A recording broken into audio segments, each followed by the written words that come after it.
All right, welcome in. Late Kick is live. It is Thursday night. It is August 6th, the year of our Lord 2020. August 6th. You guys know what that means? No, looking around the studio, which is empty.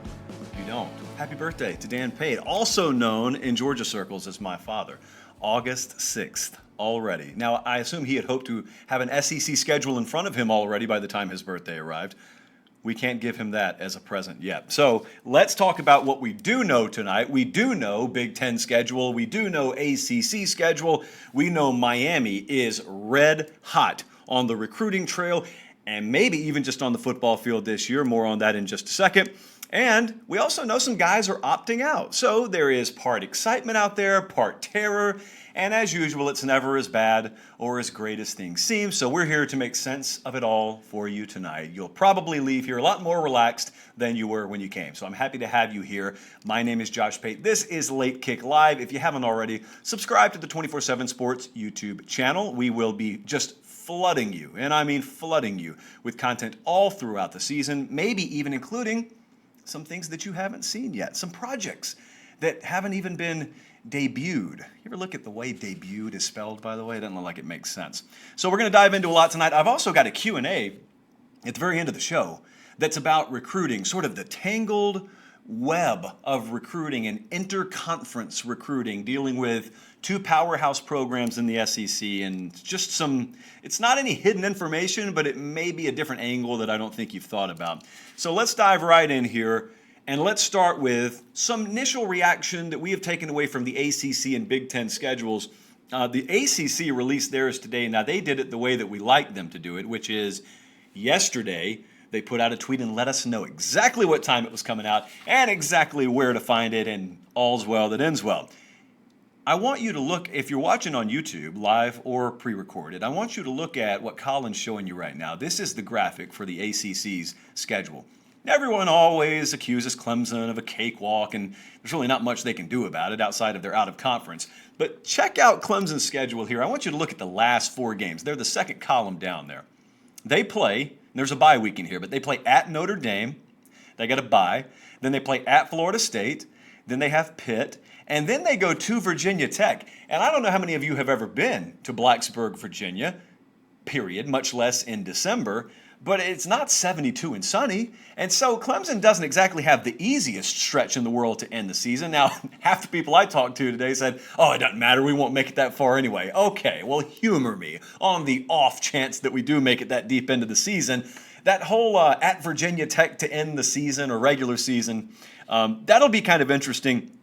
Also, Miami, Clemson plays Miami. I've actually got a printout of the schedule here. Clemson plays Miami in what would be week 5, which for the ACC is October 10th. There is no universal week 5 this year because we got some conferences starting a month after the others. But Miami at Clemson was a very juicy game that was added to the ACC schedule that previously wasn't there in your local preview magazine, shall we say. Miami does have a bye. They got to go on the road, whatever that means in 2020, I don't know. They have to go on the road to Clemson, but they do have a bye before they play the Tigers. Miami, speaking of Miami, we're going to speak a lot about them tonight again, much to the chagrin of some of you. Very feisty late kick inbox when we talked about the Canes last week, so they're relevant again this week, so we got to talk about them again. Miami's early season schedule going to show us a whole lot. I know Greg Rousseau's in the news today because one of their star defensive players has opted out of the season. We're going to talk about opt-outs in a little while, why it's probably not nearly as big a deal as a lot of people are making it out to be to get those precious clicks from you. However, we're going to find a lot out about Miami really early in the season. Remember last year when everyone said, oh, they play Florida in week 0. We'll know everything about Miami. No, you won't. But you will know a little bit more in year 2 under Manny Diaz in the first month or so. Take a look. Colin's showing you the schedule again. I've got a guy on the iJosh, which is a fancy word for my phone, that swears UAB is going to beat Miami in week 1. I do not share in that opinion, but what I am excited to see is they go to Louisville the week before Florida State, and then they got an open date, and then they go to Clemson, and all of that, and you can tack on Pitt and Virginia after that, all that is before Halloween. So you find a whole lot about Miami out, and then how about North Carolina on the other side of this coin? I don't exactly know how this is going to pan out because you don't really even know who's going to be playing week to week. But you check out North Carolina's little run they're going to go on here. They got Cuse, and then they got an out-of-conference open date. BC, they got Vatech at home at Florida State. The point I'm making here is there is no definitive matchup on their schedule all the way up until probably Notre Dame, the second to last week of the season, and then maybe at Florida State or at Miami, the last week of the season. There are really no slam dunk games they'll be underdogs in. And if they are, they'll be a short dog. So could we set up? It's a team that's got a lot of hype around them now. Could we set up for North Carolina to go on one of those runs that sometimes teams go on and half the country's bought in, and then the other half of the country's sitting there saying, well, they ain't playing nobody. And when they finally play somebody, you'll see. And then you got to wait till like November. It seems to happen a lot in the ACC, by the way. You got to wait until November, late November, as it were, to finally find out. So might they be favored in every game until mid to late November? Now, as for the Big Ten, shifting gears a little bit and shifting helmet grid schedules in front of me here, Wisconsin. I don't know who you guys have in your back pocket, but I don't want to know. I just want to congratulate you on this schedule and your trip to the Big Ten championship game. Take a look at this. Not only do they miss Ohio State, they miss Minnesota. They've got Minnesota, I said that wrong. They miss Ohio State. And then, by the way, it should be noted, they did their schedule differently. They did it in vertical order, whereas the ACC did theirs in horizontal order. I saw someone tweet out today, all the more reason for a college football czar at least have some continuity about the helmet grid schedules that you put out. But whereas Wisconsin has things set up exactly how the Badgers would want them, you look on the other side of the old proverbial fence, and there's Mike Locksley, and there's the Maryland Terrapins. And, you know, they've been sitting around. They're not necessarily focused on the schedule. They're focused on their quarterback. Are we going to get Talia Tagovailoa deemed eligible after his transfer from Alabama? And in the meantime, the Big Ten said, hey, turn to the side right quick. And then wham, they just hit you in the side of the head with a baseball bat. So whereas Wisconsin has what they have, Maryland plays at Iowa, they play Wisconsin, they play at Penn State, they got Ohio State, they got at Michigan, they got Minnesota. Did they just serve you up the toughest half dozen teams in your conference all in your schedule? Answer, yes, the Big Ten did. So no favors done for Maryland there. Now that's probably not going to catch a lot of traction on the national radar because not a lot was expected from Maryland this year. But that looked disproportionate, so I had to point that out. Now, notice what they did. You see these little blue blocks? Again, if you're watching, if you're listening to the podcast, this probably won't be your favorite segment we've ever done, but if you're watching and you have the visual aid, a lot of those blue blocks down there towards the bottom. And what Colin is showing you here is the Big Ten has given themselves so much wiggle room. Number one, they start early. And number two, everyone has a bye week in either the second to last game of the season or the second to last week of the season or third last week of the season. It's tough to say, really, when you think about it. And it's kind of a reservoir because not only do they have that, you see that solid blue line at the very bottom? That's a bye for everyone before the conference championship date, which is tentatively set, I think, for the 12th. I think that's when they set that for. So there's a lot of wiggle room that they could spill over there. And if that's not enough, they put a cross-division opponent for, I think, either pretty much everyone or everyone at the end of the schedule. So really, if worse comes to worse, they could also dump that if they have multiple games, or some teams have multiple games that they need to make up.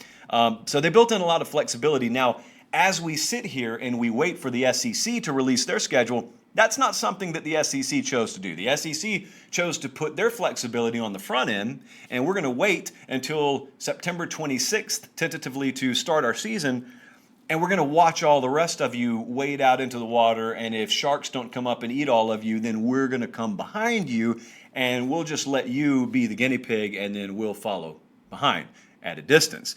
Well, that's all well and good, but you better hope it works out because there's not nearly as much wiggle room for the SEC. Now, the SEC's conference title game not scheduled for until December 19th, and you saw the College Football Playoff put out a revised selection process, which is December 20th now for the College Football Playoff selection show. So, ever evolving is the college football schedule picture of 2020. Many a book will be written on this one day. All right, let's move it on. Why not Miami? Those are the first, Colin, when we edit this, those are the first three words that I want said on this video. Simple question. Why not Miami? A lot of you are doubting Miami because of, admittedly, a rocky start to the Manny Diaz tenure last year. Okay, they didn't go 10-2. They didn't play for a conference championship game. Here's what's happening, though, and I want to use that last year, his first year, as a backdrop. Very subpar on the field, very subpar record-wise. Offense was a mess. Quarterback situation was a mess. And so they get Derek King in on the transfer market in the offseason. They make a change at offensive coordinator, get Rhett Lashley in. This is all old news. The newer headlines have to do with recruiting. James Williams, a couple of weeks ago, shocked pretty much everyone outside of South Florida when he decided not to go to Georgia. This is a five-star athlete, chose to stay home, as he put it. Home is not the way a lot of elite South Florida talent has been referring to the basis for their decision lately, staying home. It's been leaving home. So James Williams says, I'm staying home. I'm shutting down my recruitment. I'm going to Miami. Okay, blind squirrel, broken clock, that whole deal. That's pretty much what every rival fan said about Miami when they landed James Williams. And then they looked ahead and they said, well, there are some more five-star talents in South Florida at the same high school, actually. And so let's see how that goes. And Leonard Taylor at the time, a couple of weeks ago, looked to be a big-time battle between Florida and Miami. Well, Leonard Taylor announced today on CBS HQ, no less. And guess where Leonard Taylor is going to play his college football? He's going to Miami. Really big deal. Five-star defensive tackle. And so, very much unprovoked, might I add, our inbox today has just been littered with FSU fans and a whole lot of Florida fans in defense mechanism mode, as I like to call it, because I didn't say anything. It's not like they had me appear on CBS HQ today. It's not like I talked to Leonard Taylor before his decision or anything. To my knowledge, Colin, we haven't even talked about this yet. I mean, we said the announcement was coming, and that's it. And so I'm looking in my inbox today, and I got all these folks just volunteering the notion that, well, several notions, actually, so I wrote them all down. One is, Miami will barely go 500 this year, and all these guys will decommit. And that was one defense mechanism reaction. The second was, well, you can't win a trophy just by recruiting. They don't give away trophies for recruiting titles. Okay. And then the third was, well, guys like that, they're just scared of competition. They don't want to come here. I'm being very non-specific when I say here because multiple fan bases were intimating this. They don't want to come here where the roster's loaded. They want to go there. Easy path to playing time. And then I had the ever popular, I'll take winning on the field over winning in recruiting. So the subculture, we've talked about it for like 2 or 3 weeks, and in some ways I've talked about it for like 10 years, but there is a subculture in college football. You have to be in tune with it. This is not the NFL. The injury reports are not made public all the time. There aren't open practices to the public everywhere. There is a lot of stuff about this sport, even with the major programs, that goes on behind a curtain. But the fortunate aspect is there are always leaks somewhere. You got to know who to listen to. You got to know where to go, and we fancy ourselves as being part of that subculture, but you got to know where to go. And so in Miami circles, there's been a little groundswell as of late. A lot of folks were not necessarily deterred by the rocky start to the Manny Diaz tenure because they felt definite momentum in recruiting. That is validating now with a lot of these big-time commitments. Jason Marshall is the next one that's on everyone's radar. That's a 5-star corner that Miami is battling Alabama for. Our best intel is that Miami has taken the lead for him over the last week to 2 weeks, maybe longer. We'll find out when he finally commits, wherever he's going to commit. But the subculture in Miami is such that there's been this groundswell of momentum. Now, by the very nature of what that subculture is, the positive energy always precedes results. So you got a lot of people. It happens a lot. It's not just Miami. When a program is starting to turn a corner, the subculture feels it before the typical college football public feels it. Fans in Lincoln, Nebraska are not feeling this about Miami yet. Fans in the West Coast are not feeling this about Miami. But Miami folks are. Sometimes it doesn't pan out to anything. Other times it does. But by the very nature of what this entails, it always precedes results. And that's the case right now. Miami is not coming off some banner opening season for Manny Diaz, where they're going out on the recruiting trail and they're telling everyone, hey, look what we were in year one. Man, can you imagine what we're about to do in subsequent years? No, it was very up and down last year. Quite frankly, a lot more down than up. So the casual fan looks and says, what are you idiots so excited for? Like, what bowl were you in last year? Where were you guys? I didn't see you guys around New Year's time. And we were, if you're a Florida fan, we were down in Miami. We were winning another New Year's Six bowl. We were knocking on the door of this and that. And the point is, all that can be true. And the other point is, there is no guarantee that landing James Williams and landing Leonard Taylor like they did today, there's no guarantee that's going to bring them one more win in the future. You're right. That's not a guarantee. But there's a flip side to that coin. Here's what I can guarantee you. I feel pretty confident putting my signature on this proclamation. I can guarantee you they're not going anywhere if they don't sign a bunch of talent in South Florida. That I can guarantee you. So I can't guarantee you that they're going anywhere with the talent, but I can guarantee you they're not going anywhere without it. So one of the very prerequisites for Miami to ever be back is to start landing kids, multiple kids, in multiple classes, let's be clear, like what they've done so far. Pen has not met paper, so anyone who's holding out hope about these guys decommitting, I can't tell you definitively it won't happen. I can tell you I would bet money it won't happen. And I can tell you also, visit your own heart on this one. I can tell you that I don't really think you believe it either. It's defense mechanism talking. It's your own passion talking.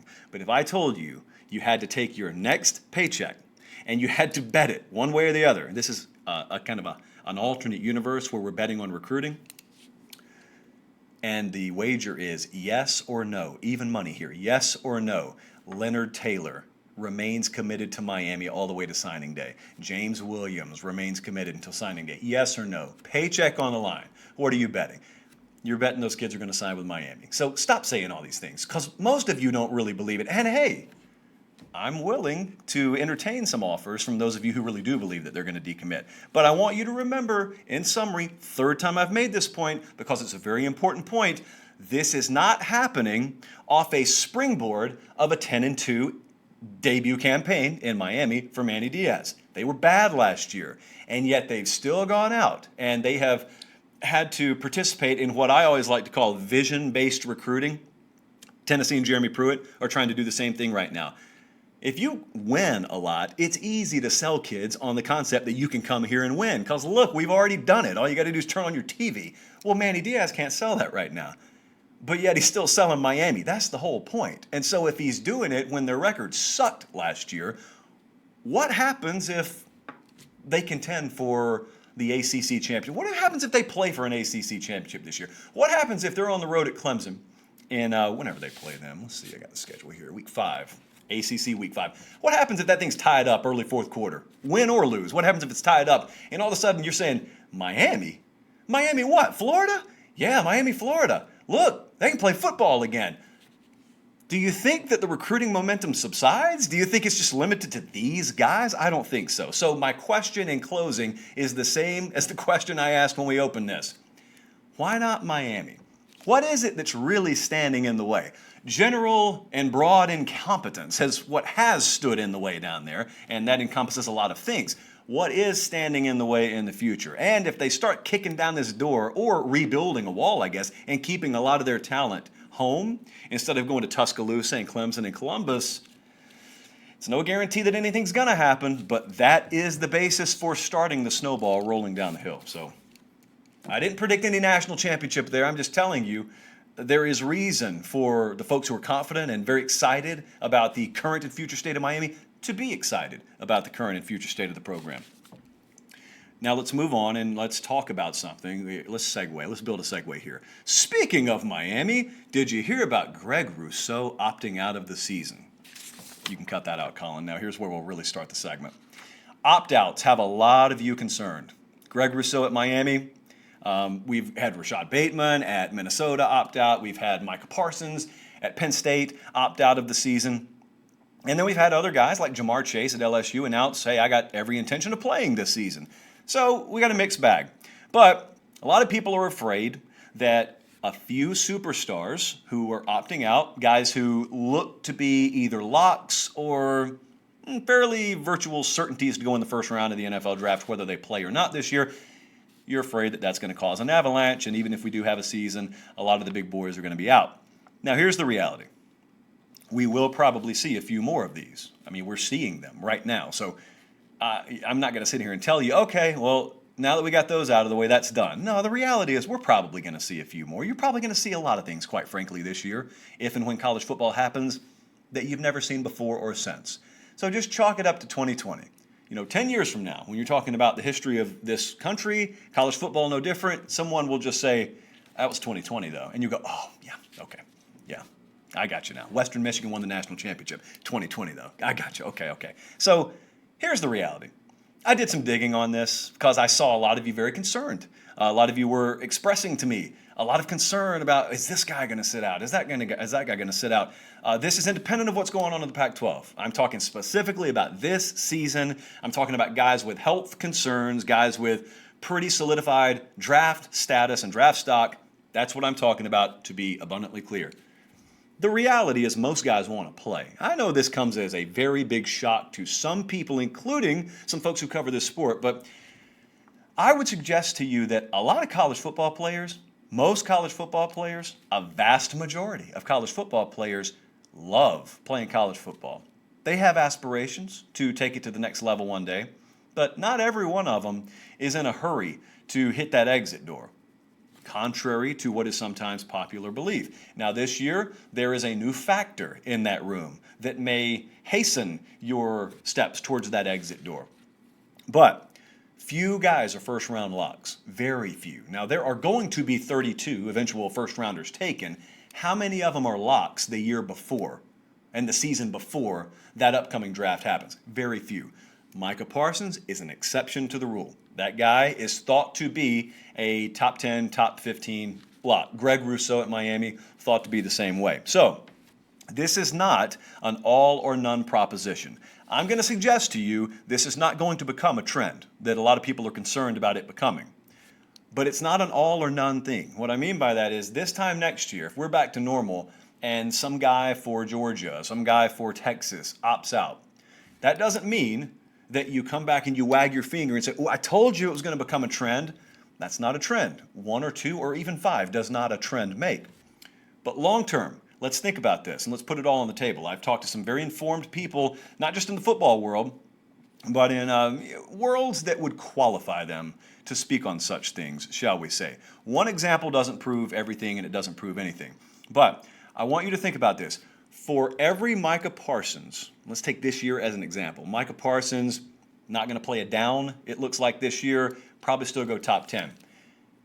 Well, that's an exception. What happens if a guy opts to sit out this year and is projected right now in mock drafts to go mid-first round, and the guys that he's really competing against, if you think about it, for those precious few first-round spots at his position or in general, are playing this year, and they're putting a junior season or a senior season on tape and you're not, what happens if one of these dudes falls late second round?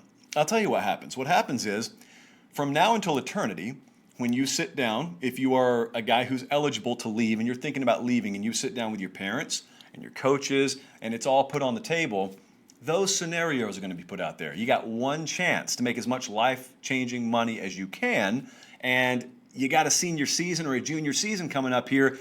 You still got work to do in the eyes of scouts, in the eyes of the advisory board. You still got work to do. Look what happened to player X. He left. He listened to the wrong folks. This happens anyway, without guys opting out earlier than normal. So those examples are going to be there. But that's not really what I'm so concerned about. There's another sort of baby elephant in the room that's going to grow as the season goes on and we get a lot closer to this becoming a reality. I keep talking about it, and some of you are still not following me. Those 3 letters, N-I-L, name, image, likeness. This thing that some of you are adamant about this, think that it's going to be this wrecking ball to the sport. Once you start allowing these kids to profit off their name, image, and likeness, probably next year, once you do that, the fabric of the sport is ripped and shredded into oblivion, and it will never return to any kind of normalcy. I think that's wrong. I've already expressed my opinion on that. I think it's going to be a net benefit. And I'm not just talking about for some new age fan who couldn't care less about the history and tradition of college football. I care about all those things. I'm one of them, and I'm telling you, I think this is going to be a net benefit even for you. If you're 84 years old and you're sitting there and you miss the days when this or that was the norm. I'm telling even you, I think you may look around and see that NIL, name, image, likeness, and opening up a new revenue stream, not sharing revenue, opening up a new revenue stream is going to help more than it hurts the sport. How does that relate to all this? Well, I'll tell you. We're really at the crux of all this talking about how many guys are going to be opting out and not fulfilling their full college football eligibility. That's really what we're talking about. And by the very nature of leaving early, it's NFL draftable guys who leave early. And so the best players are the ones who have the opportunity to leave early. And you're worried about the top of the sport continuously being taken before their time. Think about this. And this is where I've spoken to some people, and this is the perspective out there that kind of is contrarian to what the general perspective is. Name, image, and likeness is coming up. The ability to profit off your name, image, and likeness is coming up. You don't have that right now. Right now, any given year, this one included, for different reasons, but think about a normal year. There are dozens and dozens and dozens of guys at major programs and secondary programs across the country who are on the fence about going to the NFL draft. A lot of those guys love college. A lot of those guys love college football. And if all things were even remotely equal, a lot of those guys would love to stay one more year, but at the same time, they understand there's a lot of risk when I come back, and there is a huge reward standing here right now, and all I got to do is declare, and I've got a lot of money, generational money. And so that's how the decision is made normally. Now, I want you to answer this. It's going to be rhetorical, because we're ultimately going to find out together. It's going to be rhetorical right now. Think about this. Dozens of kids on the fence, as they are every year, and you've got the pros and cons and the risk-reward all weighed out. Now imagine that I'm putting anywhere from $60,000 to $700,000 extra dollars that they've had the ability to make in their college playing days in their back pocket. How many guys does that take off the fence and keep in college one more year? Not all of them are top 10 locks. A lot of guys are leaving college knowing, I'll go first 3 rounds, but we just need the money. My family needs the money. How many more guys are going to be taken off the fence? You're worried about the top 10 guys who may opt out. I'm telling you, for every one that does that, I see half a dozen or more who are going to fall on the college football side of that fence for one more year because name, image, and likeness, the very thing that some of you think is going to ruin this sport, is going to keep more guys in the sport longer. So I consider that a win. And that ideology is why a lot of people are far less worried about this opt-out thing becoming a trend than some fans are. Just wanted to share my 2 cents and give you some alternate perspective there. I wanted to answer one of our questions from the inbox before we left tonight. So Dean sent us something. Dean sends us a lot. He's a big-time Alabama fan. And Dean said, have you ever noticed how Kirby tries stealing Bama's recruits all the time? That was it. That was how Dean worded this. This is the SEC, Dean. I don't know if you've noticed, but they will steal everything up to and including your firstborn child if it means winning more games. So I don't fault anyone for recruiting anyone, regardless of where they're committed to currently. If pen hasn't hit paper, it's open season. And might I also suggest to you, Dean, now I want you seated for this. This may come as a surprise. What if I told you that there have been some kids committed to Georgia that Alabama continued to recruit?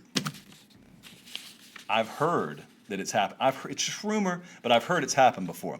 But I didn't want to answer this question so much. I wanted to use this question as a bridge to a conversation that I had last week with someone. And we were talking kind of about this.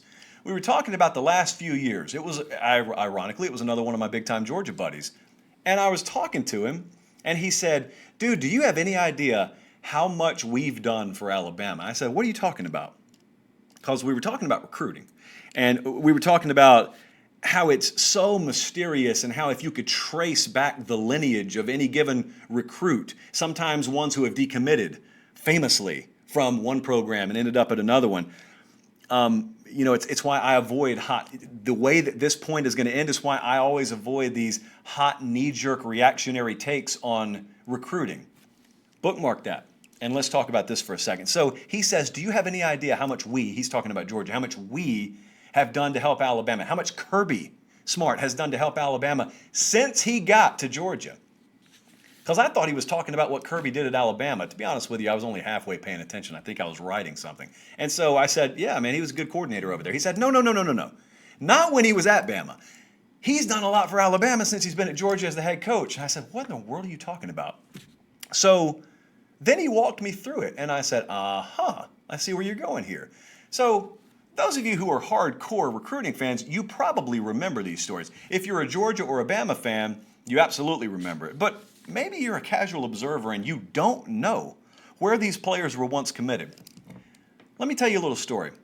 So Kirby Smart is the defensive coordinator at Alabama, and he gets the Georgia job, and he decides that he's going to coach throughout the national championship game. I think they won the championship that year, and then Kirby leaves, right? He goes to Georgia. He's the head coach there now. And one of the first things he did was he targeted Jake Fromm. Jake Fromm was committed not to Georgia. Jake Fromm was committed to the University of Alabama at that point. And Kirby convinced him to decommit and come to Georgia.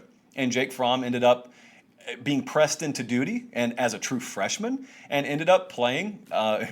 You have an up and down career in terms of fan perception, but had a solid career at Georgia. But do you know what Alabama did in reaction? Alabama thought they had their quarterback. Fromm was their quarterback. Well, Kirby takes Fromm. So Alabama has to go with a backup option.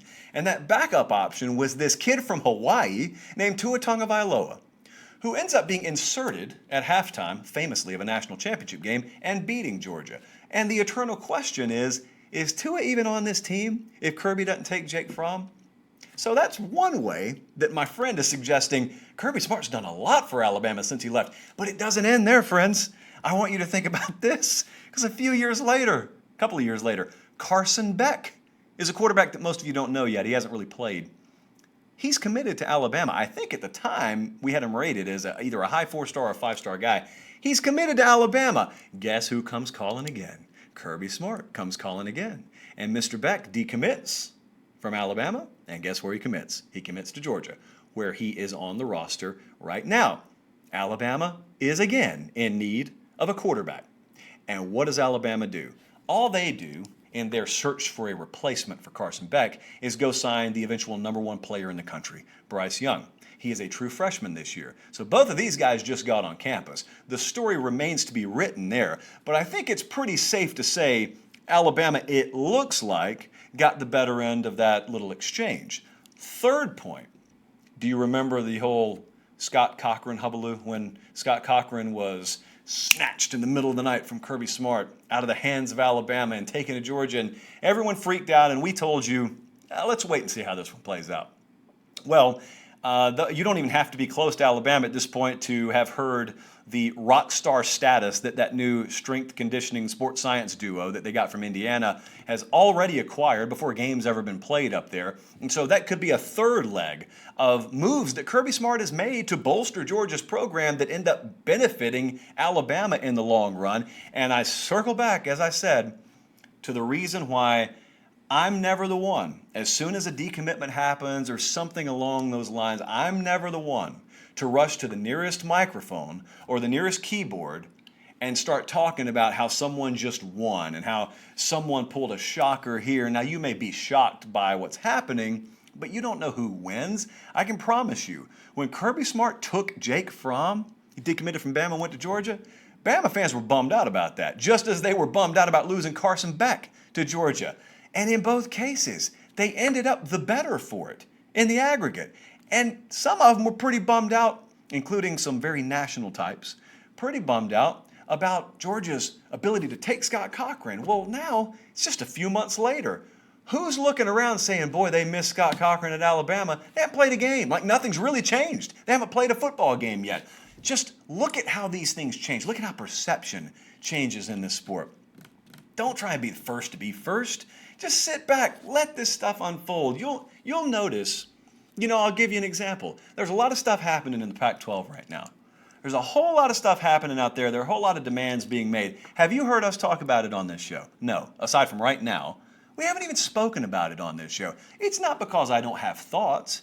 It's because I think that in 2 months, that entire situation, the reality and what isn't reality out there, is going to look a whole lot different than it does now. So we're not always tripping over ourselves to talk about every little thing on this show that everyone else is talking about. As you've noticed, sometimes we're talking about stuff no one's talking about. And then sometimes there's an overlap where the stuff everyone else is talking about, scheduling, for example, is very relevant to us. But that's going to conclude us for tonight. Now, a big thank you. I have to give you a big thank you. Our 24/7 sports podcasts, a lot of them, the Barton and Bud show is doing phenomenal. Late Kick is doing phenomenal. We are approaching 400 five-star reviews there. Now that's great, but it's also a fact that far more than 400 listen per episode. I see the numbers. So if you haven't already, give us a 5-star review over there. It's also one way that you can submit questions for the Late Kick Extra podcast that we record every Wednesday. We release it every Wednesday, record it like 2 a.m. Tuesday night. And also, if you haven't already subscribed to the 24/7 Sports YouTube channel, had a meeting today, a very extended Zoom meeting with a lot of the folks around here about different ideas for this fall. And it's a lot of, suffice to say, it's a lot of really fun stuff coming your way. So you'll want to be subscribed here for that. In the meantime, for Director Colin, for Tani, for Aaron, I'm Josh Pate. Thanks for watching. We'll see you back here same time Sunday night. Until then, stay safe, have a great weekend, and God bless.